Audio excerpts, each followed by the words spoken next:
Hi, everyone. Thank you so much for joining us this morning for our panel, which is called Moral Agency for the Marginalized and How Psychological Anthropology Can Help. I'm excited to offer a great selection of papers this morning. I believe that we are starting this session this morning with Maureen O'Doherty from Metropolitan State University, and she will be speaking about her paper, which is Demoralized Care, Moral and Ethical Dilemmas of Parents Whose Young Adult Lives with a borderline diagnosis. Thank you so much, Maureen, and I believe that you will now be spotlighted on the stage. Good morning, everyone. And I just want to thank the conference organizers for a wonderful week of conferences, and Neely especially for organizing this panel. My research is with parents in the Midwestern United States whose emotionally troubled young adult daughter or son has a borderline personality disorder diagnosis. I consider the following question. In an era of deinstitutionalization of people with mental health troubles, how does care for a young adult with a borderline diagnosis affect parents' moral agency? The parents I have met responded to alarming and sometimes urgent circumstances concerning their child, including suicidality, eating disorders, cutting, substance use, and they continuously worried about their child as an emerging adult. Much of the time they acted in isolation from sources of support for their family member or for themselves. This is not at all a new situation. Rather, it's an enduring problem with significant consequences for all family members. Kleinman underscores the problem of demoralization of family members of those with chronic illness who confront, quote, the insecurity of moral life and the terrible inadequacy of our usual fumbling efforts. I found many parents came to experience demoralization and specifically what Sagan calls a moral breakdown. This concept describes the shift from life as usual to an ethical crisis demanding a solution. This ethical dilemma must end, Sagan asserts, because, quote, one cannot live in a permanent state of moral breakdown. These considerations lead him to define ethics as, quote, a tactic performed in response to the ethical demand of the moral breakdown to return to the unreflective moral dispositions of everydayness, end quote. Like Myers, I find moral breakdown to be a useful concept, helping me theoretically situate the parent experiences of the parents in this study, who find themselves embroiled in moments of ethical demand where they don't know how to care for their distressed child and where they justifiably fear that a change of course could be dangerous. The ongoing unresolved crises of care shake the foundations parents have held of the moral bases of their parent-child relations. Dwelling in such a moral breakdown is indeed untenable. Yet finding a viable solution and a way back to the everyday is really hard for these parents to do. A goal of this work is to deepen awareness of the harms of a biomedical system which ignores the importance of care and recovery to all family members of those with mental health diagnosis and relegates it to unsupported community care. I argue that in so doing, it creates the conditions for the demoralization of care and moral breakdown. These parent situations raise the question of the conditions of possibility for recuperation of moral agency and family recovery. I present here excerpts from two family stories among the 24 families I worked with. The first is longer, the second shorter. Mark and Helen presented two critical moments. In the first, their daughter Annie, at about 20 years of age, was hospitalized for suicidality. Mark was watching an evening baseball game when, quote, all of a sudden, it's like strobe lights and there's all these police around. They tell him, quote, she's out on your dock of a river with considerable current. She's going to kill herself. Mark said, quote, no, she's not. She's up in bed. She was. Though Annie denied having texted her friends that she was going to throw herself off the dock, the police confirmed the message and took her to the hospital. Later, a borderline diagnosis was confirmed and seconded. The most recent and significant crisis occurred 5 years later, a year after Annie had moved out from her parents' home.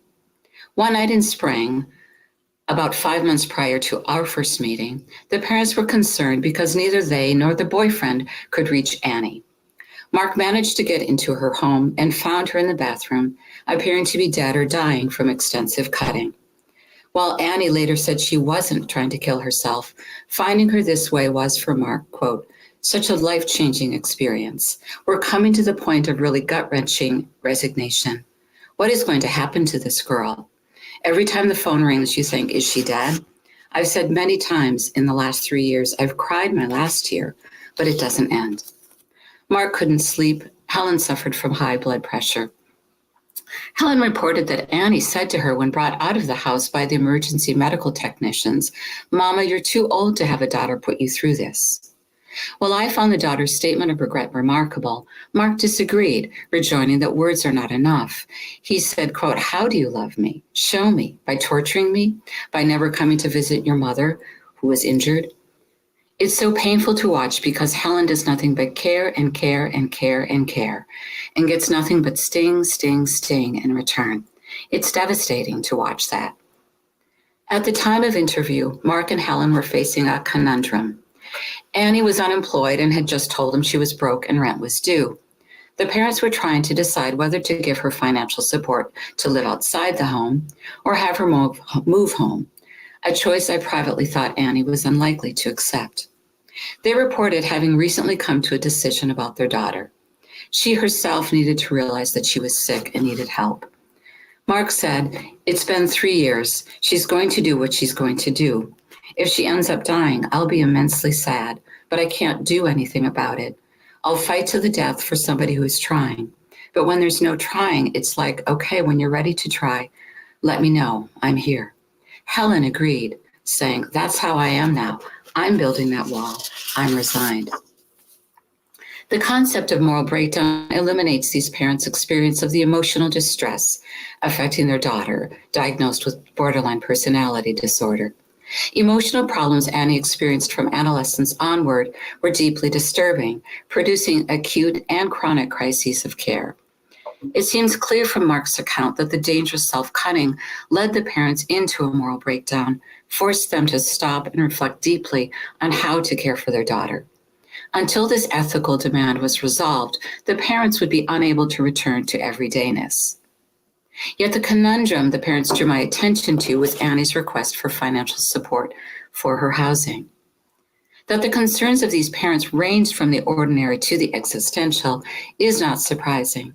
After all, Annie was not only someone with a mental health diagnosis in which self-harm was a risk, she was also an emerging adult. Mark and Helen struggled to comprehend their daughter, but Annie's experiences and ways of being in the world were radically different from their own. These dilemmas simultaneously contributed to the parents' moral breakdown, a period of struggling with what they ought to do as parents, according to their sense of what was ethical and moral. Mark and Helen were seriously considering stepping back, that is, refraining from providing forms of support entailing direct care or aid. Part of the justification for doing so, as their son noted, made practical sense given the impossibility of 24/7 surveillance. But to arrive at this logical conclusion was far from evident. Many, perhaps most parents I have met with over the course of this research have had to confront this matter and have come to varying conclusions at different points in time. The decision Mark and Helen appeared to be arriving at was also based on the understanding that it was Annie's life, her decisions about how and whether to live, her agency. For the parents to return to everydayness, morally recuperated, would entail changing their relationship with their daughter. Helen decided, on the recommendation of her brother, a psychotherapist, to delay her responses for a few hours to the harrowing texts and phone calls she often received from Annie at all hours, and to restrain her help efforts. Assuming Annie's autonomy might be a better way for Helen to relate to her daughter and help parents sleep at night. It might also in some way address concern about the moral responsibilities on the part of the recipient of care. The father and brother maintain that Annie violated some relational foundations of respectfulness, decency, reciprocity. Mark, too, was trying to come to a change in relationship with his daughter. He said, quote, "I'm just coming to grips that she's mentally ill. For a long time, I was just, this is maybe 5% mental illness, 95% irresponsibility, immorality, stupidity, ignorance. It's always something dumb, something inexplicably destructive. I think what pains me the most, I loved my childhood and youth so much. I had so much fun. I have so many memories. And I look at her and it's just like, Annie, you're going to be 63 one day. Her memories are going to be devastating. That's so hurtful for her. That's so hurtful for me, for her. I hurt for her." Zugan and Throop note that, quote, "ethical practices of relational repair may result in making anew oneself and all those others constituted through the relationship cared for." Kleinman notes that people repairing relationships try to, quote, "maintain fidelity to who they are as singular and unique beings in the world." Mark and Helen's attempt to return to the everyday morally recuperated would be inextricable from remaking the relationship with Annie into one that they too could live with. The second family. Pam told me she couldn't count the number of suicide gestures or overdoses her daughter Melissa had made between the ages of 16 and 20 and 32. She said, quote, "We got to the point where there were suicide threats and threats to maybe kill us, and we've got a grandchild involved in this. Melissa's child lives with us. We have primary custody of him. Lots of threats, lots of screaming, lots of work, lots of scary stuff. And you get to the point where you kind of give up on that because you just can't do anything. We're tired of trying to help and not being able to. I'm not giving her emotionally what she needs because I have to protect myself emotionally. It's taken a long, long time to get to this point. You want to be able to cry with that person and laugh with that person, but it takes a toll on you. You've just got to back away from that." Pam reiterated 2 points. First, frustration at the lack of support and resources for persons with mental illness and for those who care for them. She says we need to get more than we're getting, and it needs to come early. Family members have to be part of the picture. Family members need to be helped, not to give up. Second, Pam underscores that families that want to help their loved one at some point go through a process of detachment, as she put it. Moreover, Pam connected these two issues, declaring, maybe I wouldn't have gotten to this place. Families wouldn't get to this place where they're protecting themselves all the time if there was some kind of, mandatory intervention. She noted how after her daughter turned 18, her Pam family was out of the picture. And so she says they got pushed and pushed away. And she said, not only are we in the dark about the person, family members' emotions are pushed away from that person. And you know what? Melissa needs me. And so it breaks my heart when I'm on the phone with her to not be able to give her what she needs, to not be able to really connect with her emotionally. While Pam used a language of emotion, I maintain that she experienced a taxing moral and ethical dilemma, which came with a heavy emotional toll. Pam did not give up. Thanks to her sense that she was doing the best she could, she avoided succumbing to a troubling sense of inadequacy, verging on moral failure. Rising to the needs of her grandson, providing him the happiest childhood she could, offered a counterpoint for Pam and her husband to marshal their energies and spirits each day.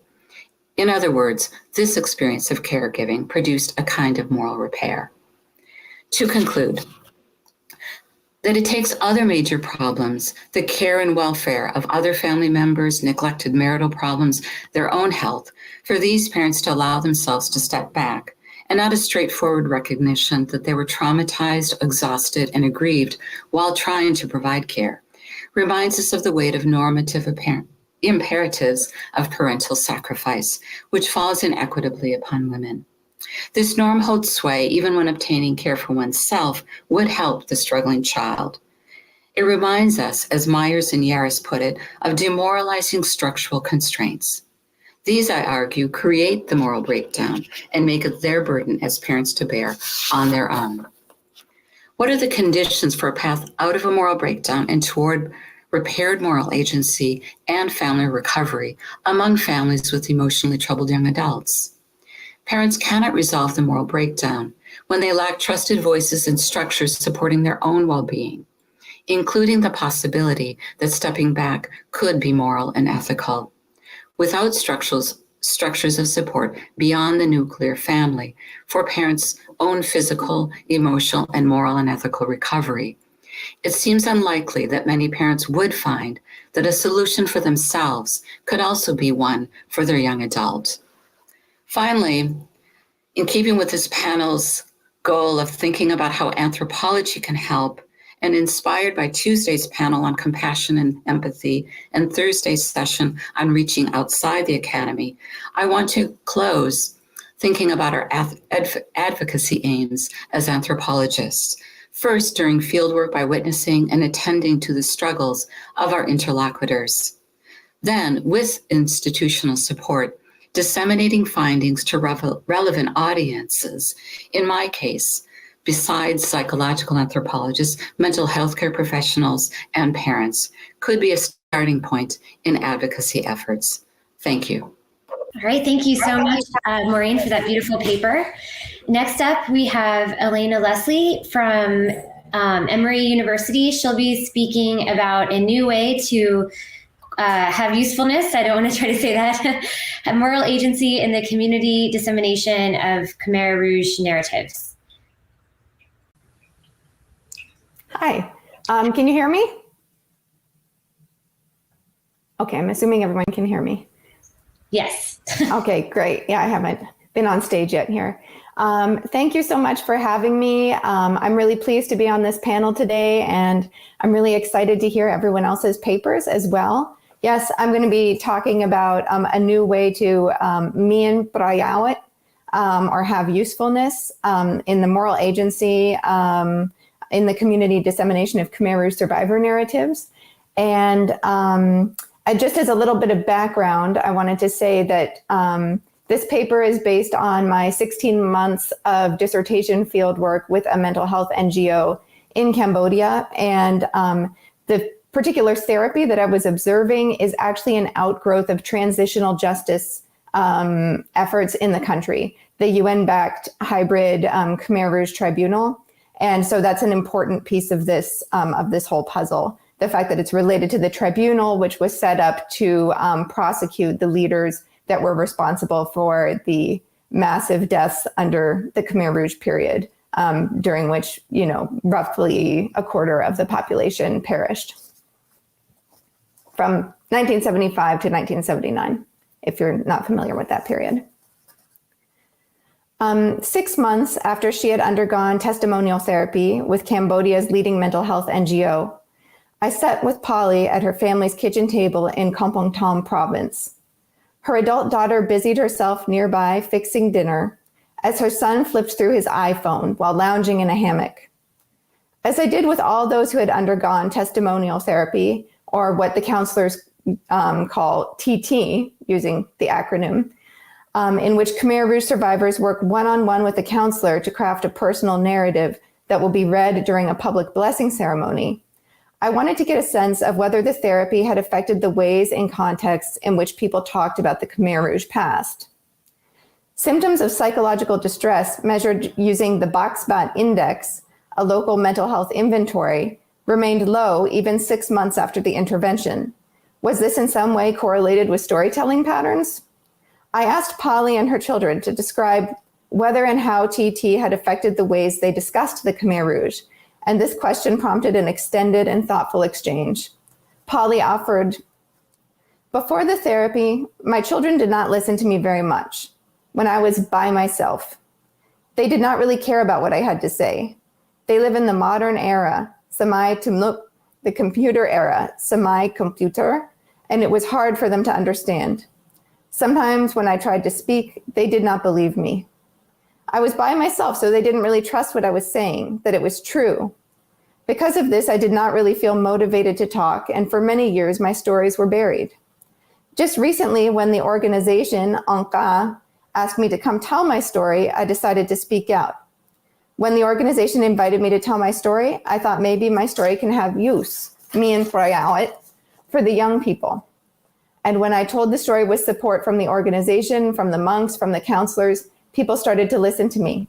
Now I have been sharing my story with everyone, with my students, my nieces and nephews, and they all feel great pain on my behalf. Polly's daughter confirmed her mother's account, admitting that they had not believed her or listened to her when she had tried to talk about her experiences under the Khmer Rouge.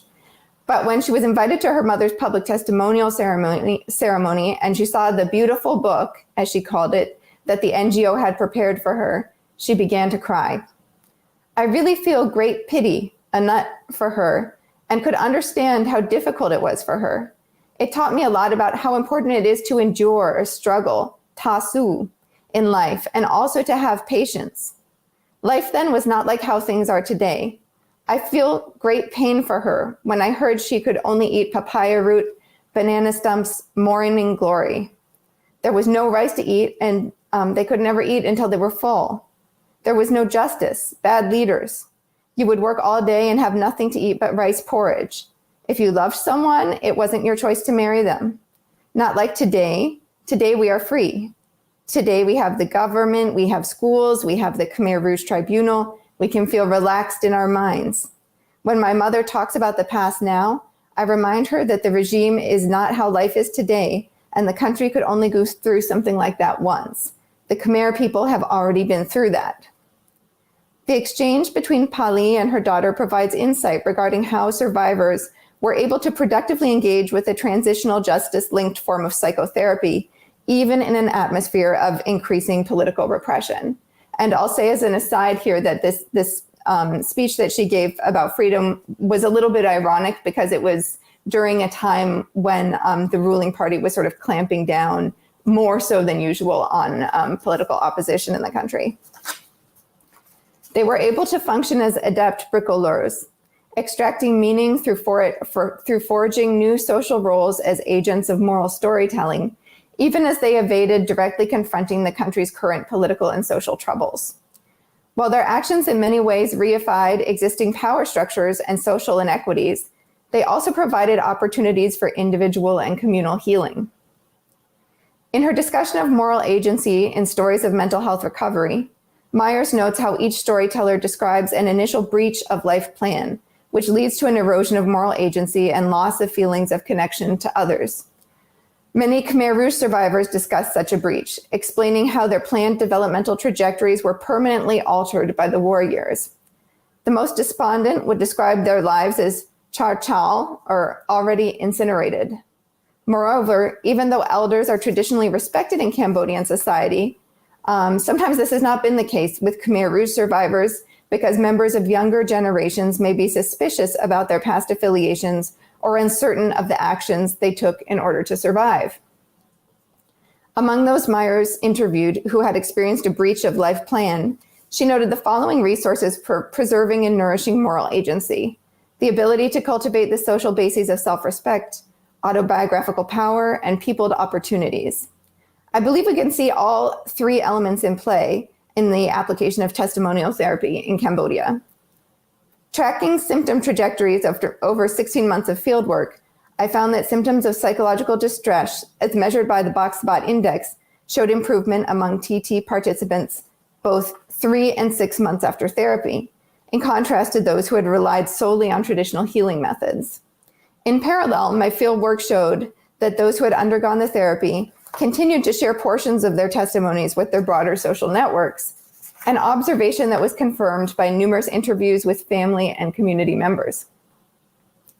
Of course, I cannot say that the ongoing repetition of personal narratives caused the improvement in symptoms, but based on my extensive participant observation and interviews, these elements appear closely linked. Having testimonies sanctioned by external elites and spiritually cleansed through a Buddhist blessing ceremony created possibilities for new social roles, an opportunity that was very much appreciated by aging survivors. Like Pali, many survivors told me they felt forgotten and left behind in current Cambodian society, that no one wanted to hear their stories or that they didn't believe what they had to say. Nearly 70% of Cambodia's current population was born after the Khmer Rouge, and in the context of an increasingly competitive market economy, many members of the computer generation focus most of their attention on trying to carve out a life in a rapidly changing country. They feel they have little use for the past. As Ozawa de Silva has written about contemporary Japan, when a society treats its members as having only instrumental value, as mere producers and consumers, then its members come to see their worth only through the lens of their productivity or success. This kind of arrangement can be particularly brutal for those who fail to meet the ideals of productivity disseminated in society, such as the elderly. Given frequently voiced concerns of being left behind or forgotten, it is telling that survivors who underwent TT repeatedly emphasized that they felt their testimonies had use, in this way, they were able to forge new productive social roles. This finding resembles that of Ozawa de Silva, who observed that earthquake survivors in Japan wanted to actively rebuild their lives rather than be perceived as passive victims. They longed to become narrators of their era, sharing their experiences with others and warning others about what to do in the case of an earthquake, helped them to take active social roles and feel they were productive members of society. Yet a bit more consideration is needed regarding the idea of productivity. In what ways is such storytelling productive, and how might it be connected to individual and social healing? To begin, it seems reasonable to consider the ways in which the continued dissemination of TT narratives is not productive. It is not productive in a legal sense, as the therapeutic testimonies are not meant to condemn or exonerate any individuals and cannot be used in the context of the tribunal or any other legal body. It is not productive in a monetary sense, as most survivors cannot use them for any claims to compensation, as Erica James found was often the motivation of trauma narrative dissemination in Haiti. And is not productive in serving as a mechanism for promoting liberal democracy or speaking out against current human rights abuses because of the decision to adapt the therapy as a personal device for healing on the part of the NGO workers. One facet in which testimonial dissemination does appear to be productive is in eliciting feelings of admiration and respect from family and community members. Yet if survivors continue to disseminate their externally sanctioned stories simply to elicit admiration from others, the testimonies are productive in an instrumental sense. While this is certainly part of the reason TT participants continue to tell their stories, I would argue that their repeated narrations go beyond mere moral vanity. Survivors continue to tell their stories and harness autobiographical power, not only to be recognized as good people, which aligns with Meyer's idea of the social bases of respect, but also because this process helps strengthen bonds with both the social and spiritual worlds.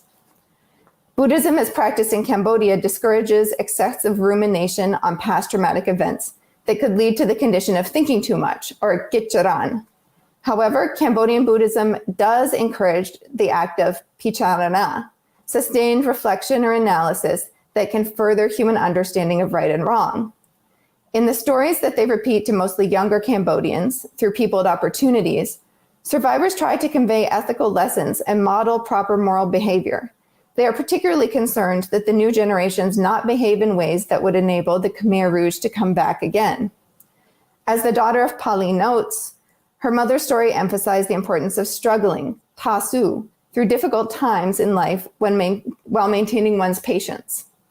While the act of testimony dedication through an adapted Buddhist ritual ceremony generates merit for both the dead and the testifier, ongoing dissemination of moral lessons continues the accrual of merit.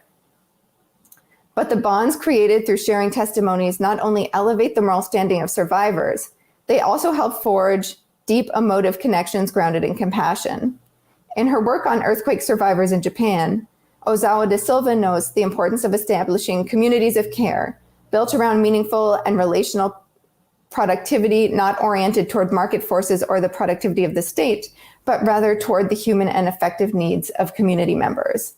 In order for this to take place, she argues for a shift in intersubjectivity, namely the cultivation of compassion on a subjective level and the establishments of structures that support compassion on social, political, and economic levels. For Khmer Rouge survivors who undergo TT, this intersubjective shift happens in a number of directions. It happens in therapeutic interactions with counselors, with whom survivors often interact according to parent-child, grandparent-grandchild, or aunt-uncle, niece-nephew models. It happens in communal therapeutic experiences with other survivors, as those who undergo TT and shared cohorts often continue to correspond with and reach out to one another. And it happens in dissemination of therapeutic narratives to younger family members and or those in one's social network. In all these cases, I noted the construction of bonds based on compassion. Counselors, family members, and other survivors all said they could feel the pain of TT participants in their own hearts. And while this sometimes elicited feelings of pity, because of the testimonial process's emphasis on perseverance, resilience, and moral instruction, more often than not, it also engendered tremendous respect. Garup.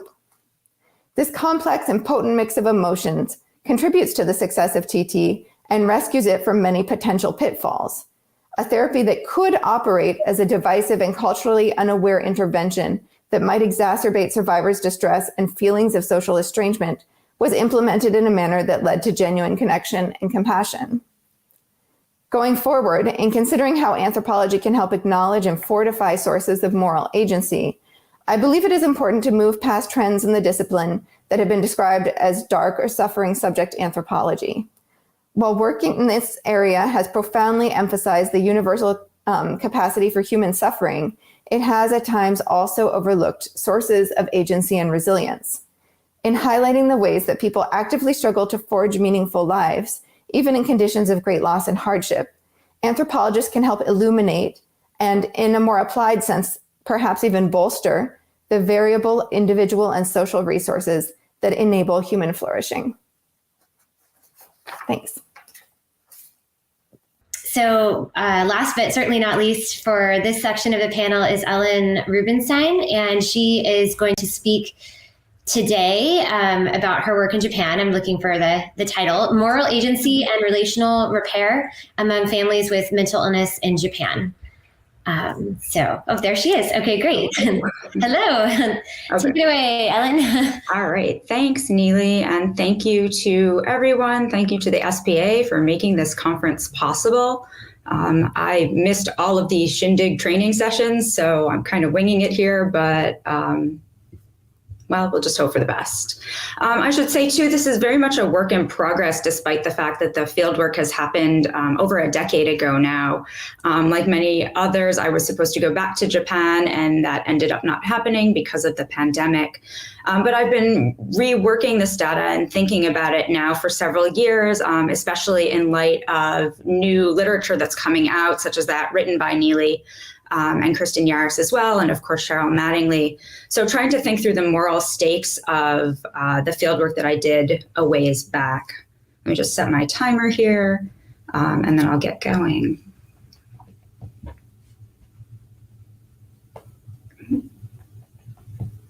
Okay.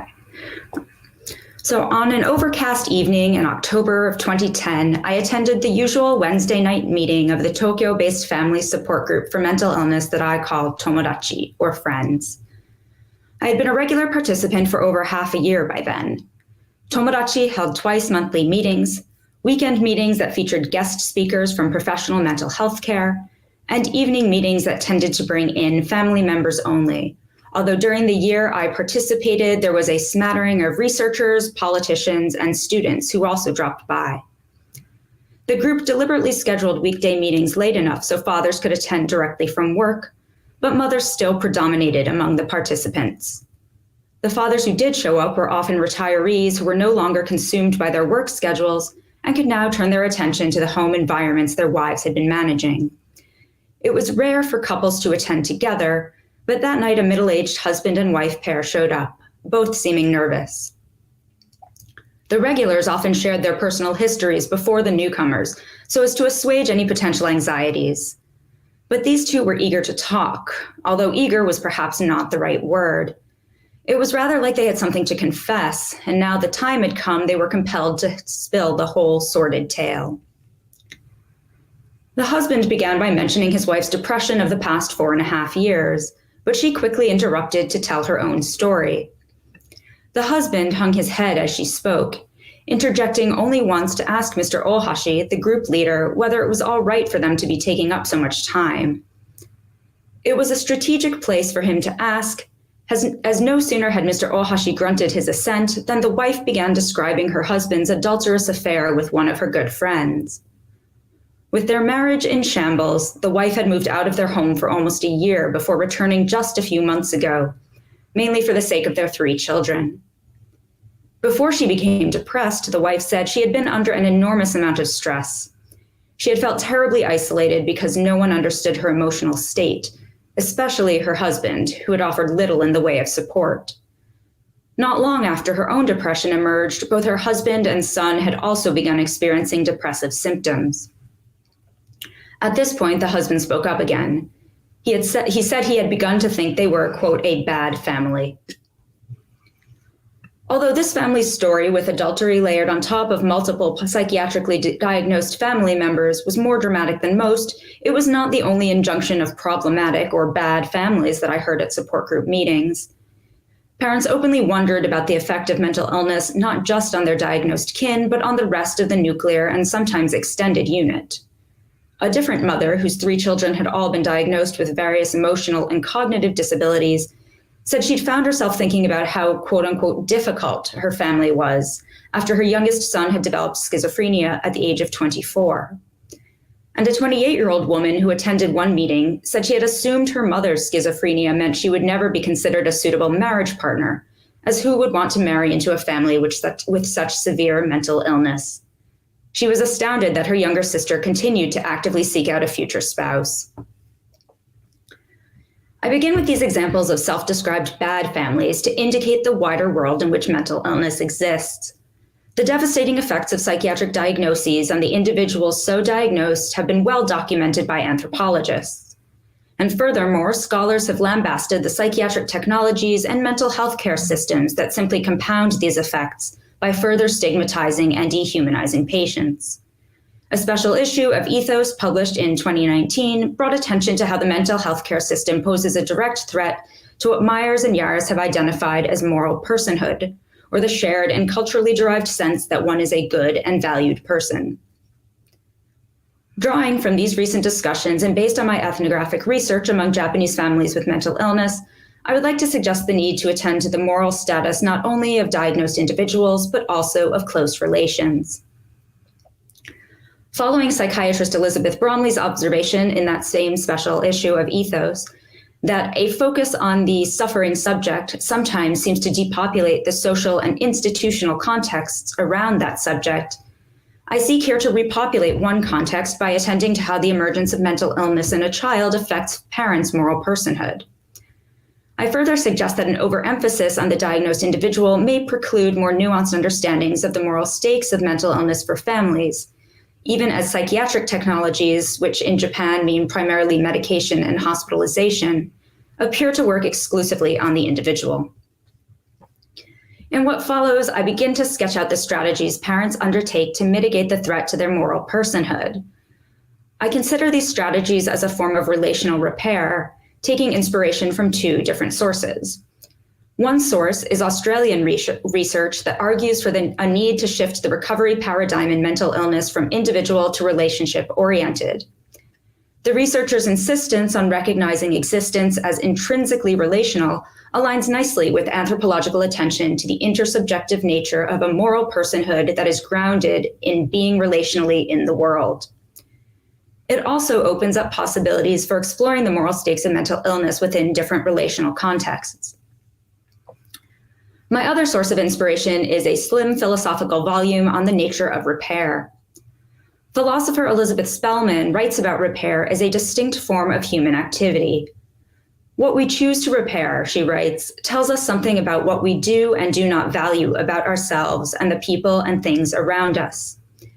And it brings into bright relief some prominent features of the world we inhabit, its mutability and impermanence, and a range of skills we deploy in response to that world.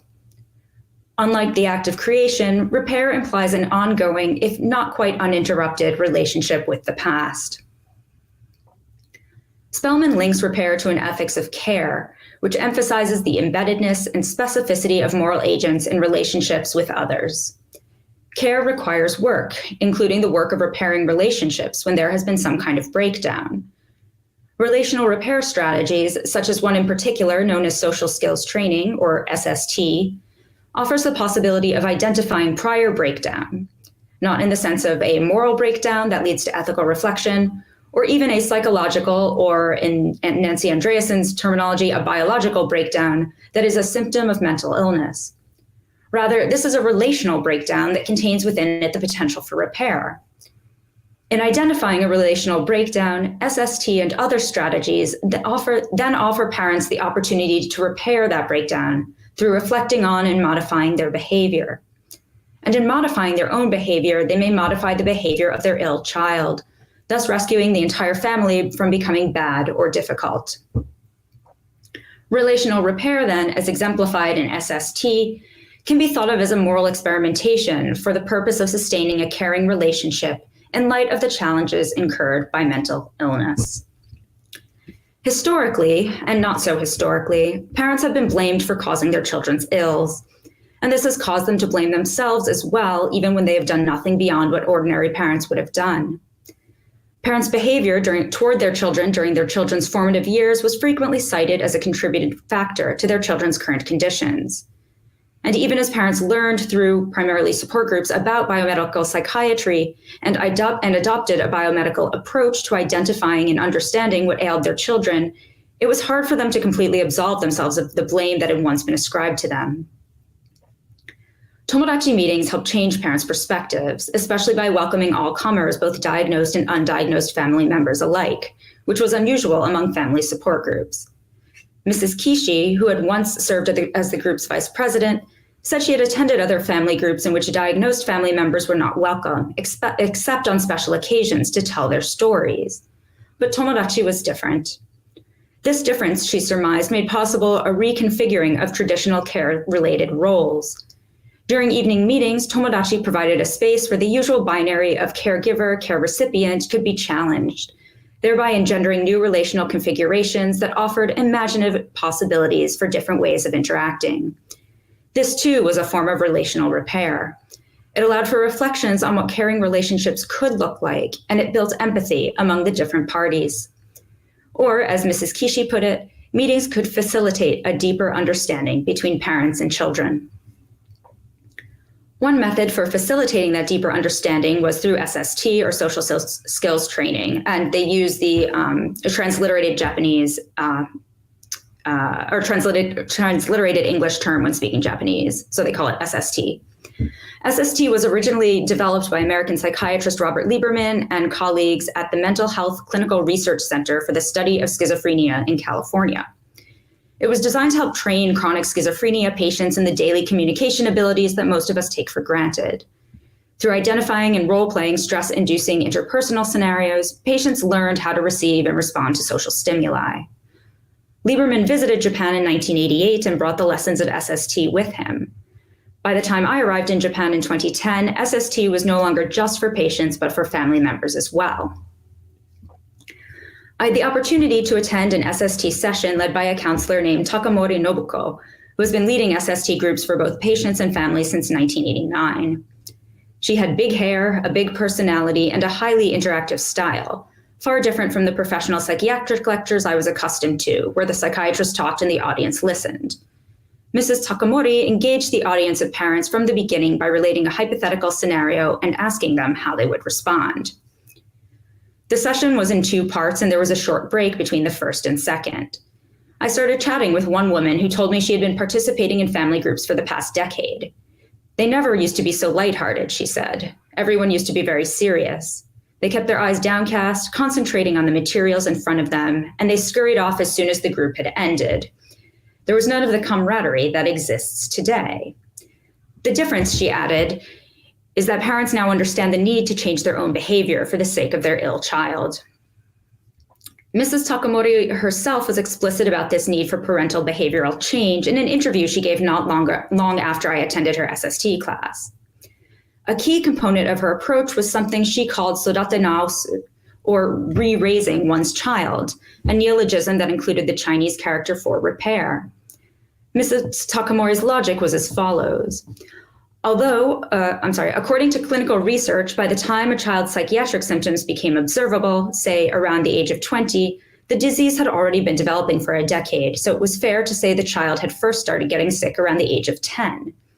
That meant he had spent his pre-adolescent and adolescent years struggling with unseen impairments that had stunted his ability to communicate properly with his peers. She encouraged parents to meet their children where they are in terms of their children's rough cognitive age and re-raise them through their developmental stages to help them acquire necessary communication skills and build their inner strength. But SST was not simply for the diagnosed individual, according to Mrs. Takamori and others. In re-raising a child, parents also had to learn to improve their own communicational skills, which included things like learning how to show interest in what the child said. SST was about practicing such interactions, responding to children with emotion words that demonstrated empathy and understanding. When I spoke with her, Mrs. Takamori criticized Japanese for being unable to express themselves. Parental authority prevented children from speaking their minds, she said, and parents did not know how to express their affection, which left children wondering whether or not their parents loved them. Thus, even though the SST classes she taught were for families with mental illness, the larger lessons were clearly applicable to a broader and indeed national population. And although I don't have time to delve into further detail, I've been struck by the way SST and other strategies of relational repair, such as participation in family group meetings, offered parents a different sense of the problem than biomedical psychiatry. Where psychiatry blamed parents' behavior for causing irreparable harm, SST offered the possibility of repair, and thus a way to mitigate the threat of mental illness to parents' moral personhood. And rather than forcing parents to think of themselves and their families as either good or bad, it was a way to acknowledge the ups and downs that were part of life itself, where uncertainty reigned, but where anything was still possible. Thank you. Thank you, Ellen. That was wonderful. And I'm sure we'll have lots of questions about that. I think it's really important to incorporate families as well. That's something I've been thinking about too. And how best to do that. So let's see. So we have a plan. I think what we're going to do is bring all the panelists on stage, and I'm going to disappear unless you need me for something. But then we're hoping that will leave an open podium so that audience members can come up to the podium and ask questions of the panelists. So I think we're in the process of doing that now. So I'll stop me so that there will be an open podium. So if you're in the audience and you would like to ask a question, you can raise your hand and we can bring you to the podium. You can ask a question using the questions button. I don't see the other panelists up there though. Do they have to join or something like that? Okay, here they come. Or you can just jump on the podium. I think it will say, join podium, and don't worry, you can leave too. So once you're up there, you have the choice to get down. Okay, so I'm going to leave, but I just want to thank all of you for your wonderful papers and excellent work. And I look forward to talking to you more about how we might, bring these into some kind of collaborative project. So, okay. So, I found your discussion really fascinating, and I feel like there's a lot of things that I have to learn from your work. And I was thinking about this posing of the biomedical blaming of the parents versus the support group, which can be affirming and helpful with relational repair. And I also do part of my fieldwork concerns support groups as well. Mm-hmm. And so, that resonates a lot. But my question is a little different. To what extent do you think that for parents to feel a sense of moral agency, do they need some kind of authorization by the mental health professionals, by the biomedical group? And the reason I say that is I felt some of the parents, the minority of parents who received really supportive help from mental health professionals really had a different story. And that the support group was also effective, but I felt that I'm just wondering about the particular effectiveness or possible need for better acceptance by biomedical systems of families with a family member living with a mental health diagnosis. Yeah, that's a great question. One of the things that was interesting about this group is that they really taught parents how to interact with biomedical practitioners, in that,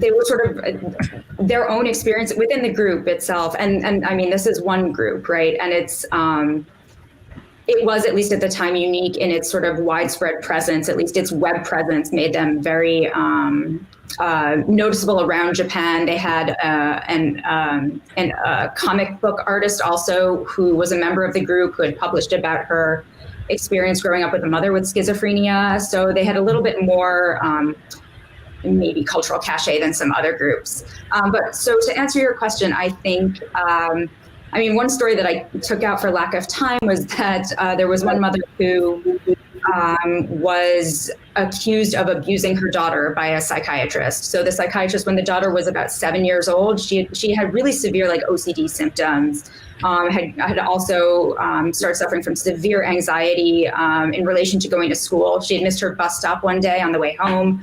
And after that was very fearful about going to school, changing classrooms. She worried that her mother wouldn't pick her up at the end of the day. Bounced around to some different mental health care professionals, ended up with like the top child psychiatrist in Japan, who promptly accused her parents of abusing her to the extent that she was now in the prodromal phase of schizophrenia. Mm. And and it was about 4 years before her diagnosis was changed to Asperger's. And it was because the mother and daughter had watched something on television and were suddenly like, wait a minute, this case study that they're talking about is just like describes all of your symptoms, your behaviors exactly. But it took, again, 4 years, in part because of sort of the fame of this psychiatrist, that his juniors, nobody would say, no, he's wrong, because he was so famous, which is pretty typical in Japan. So there's part of like the social hierarchy where it's very uncommon for patients, whether family members, or diagnosed individuals, anybody who's going to see a physician would question their judgment. And so I think part of the work that the family group was doing was saying, you've got to step back and recognize your own experiential expertise and be willing to reach out to others and to get that second opinion. So, which is not to say, I think this is the moral harm that is done to these parents. This is a threat to their personhood. Like, you are a direct cause of your child becoming severely ill, and in this daughter's case, basically non-functional. She was put on literally 20 pills a day, was bedridden for a couple of years, again, before anything changed. So it's a slow change, and part of it too is coming from advocacy and these broader or these national organizations to say, we need support. Families need support too. You got to stop seeing us as part of the problem and recognize that no, we have our own challenges. But and again, 10 years ago, and still, these are conversations that are still ongoing. So not much has changed. There's still really lack of support systems, community-based support systems that exist outside of biomedical infrastructure. Thank you. Great. Okay, so we do have another question. So this is from Emma Balkan, and she's asking Maureen and Ellen. Oh, here it is. Okay. Did you see that? Okay. I don't think the parents that I've met with, both formally through interviews as well as in the support group, didn't experience or didn't express a feeling of shame.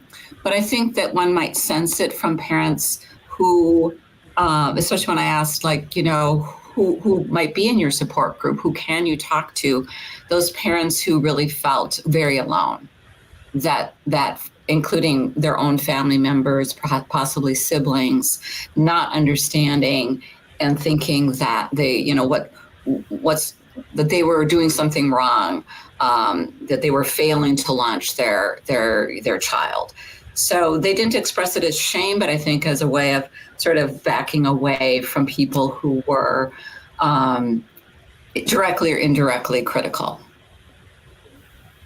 Yep, I would build on that. I have not looked at shame in any systematic fashion, but it certainly does come up in this ongoing desire to hide what's going on with their kids. Why are these kids still at home? Not talking about with the wider kind of social context, the second, the world around them, of the existence of mental illness in the family. So it's certainly there. It's not the first thing that comes up, but it certainly is pervasive, I'd say. Mm-hmm. Great. So we while we're waiting to see if audience members want to put forward more questions, or if you raise your hand, I'll come down. I'll just stop my broadcast. But I realize it's a little weird if I'm not here to facilitate a little bit. So you can use the questions button. You can raise your hand, or you can put something in the chat. Okay, here's a raised hand. I'm going to just bring you up.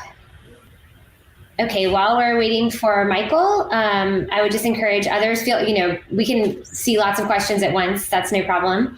And I thought there was a really great conversation to be had at sort of the intersections of our ethnographic efforts and our own moral agency and the moral agency of our interlocutors and of their social worlds, and how do we, I really appreciated Meryl's observation about, how vulnerable do we be in the field? How open do we be about our own shared experiences with our interlocutors? And then what happens when we leave? And if we've created this space of moral agency and sharing, what happens when we withdraw from the field? And I think these are questions that anthropology has not grappled with very well at all. In this globalizing world where, I'm still very connected to some of my interlocutors on WhatsApp and things like that. I talk to some of them every day. So I'm just wondering, how do we account for that with ethnography, both the risks and the potential? And what does that mean for our sort of traditional insider-outsider paradigms where, we're supposed to be outside and not too inside? Does having a shared experience of depression give Meryl insight in a way that not having that shared experience doesn't? What is the potential there? And so I'm just curious if any of you have any reflections on that question, which would be, how do we connect with and in empowering ways with our interlocutors that are also safe for us both? I guess I have some thoughts. Neely, can you hear me?